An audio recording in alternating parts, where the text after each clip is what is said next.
আচ্ছা, একটা ভালোবাসার সম্পর্ক ঠিক কখন সুন্দর হয়? একটা ভালোবাসার সম্পর্ক ঠিক কখন পারফেক্ট হয়? আচ্ছা, ভালোবাসা বলতে আসলেই কী বোঝায়?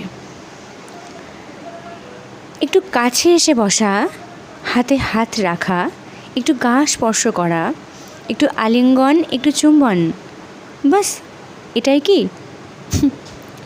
এরকম ধরনের ভালোবাসা পৃথিবীর প্রত্যেকটি মানুষের মধ্যেই তো রয়েছে। না, আসলেই এগুলোতে ভালোবাসা কখনোই সুন্দর হয়ে ওঠে না।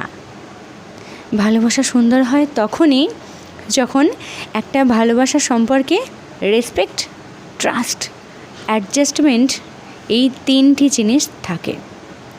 রেসপেক্ট, ট্রাস্ট, অ্যাডজাস্টমেন্ট এই তিনটি জিনিস থাকে, তখনই একটা সম্পর্ক হয়ে ওঠে অনেকটা সুন্দর। তখনই একটা ভালোবাসার সম্পর্ক হয়ে ওঠে অনেকটা পারফেক্ট।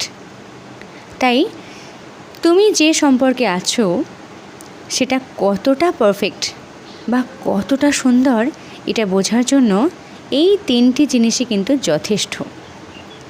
যে মানুষটি তোমাকে বিশ্বাস করে, তোমাকে সম্মান করে, তোমার সাথে মানিয়ে নিয়ে থাকতে পারে, সে কিন্তু তোমাকে অনেকটা ভালোবাসে।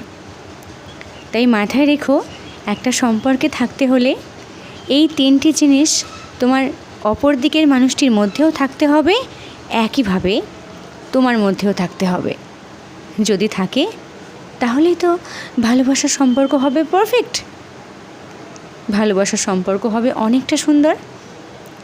তাই একটা পারফেক্ট রিলেশনশিপ বলতে বোঝায় যেখানে রেসপেক্ট, ট্রাস্ট আর অ্যাডজাস্টমেন্ট রয়েছে।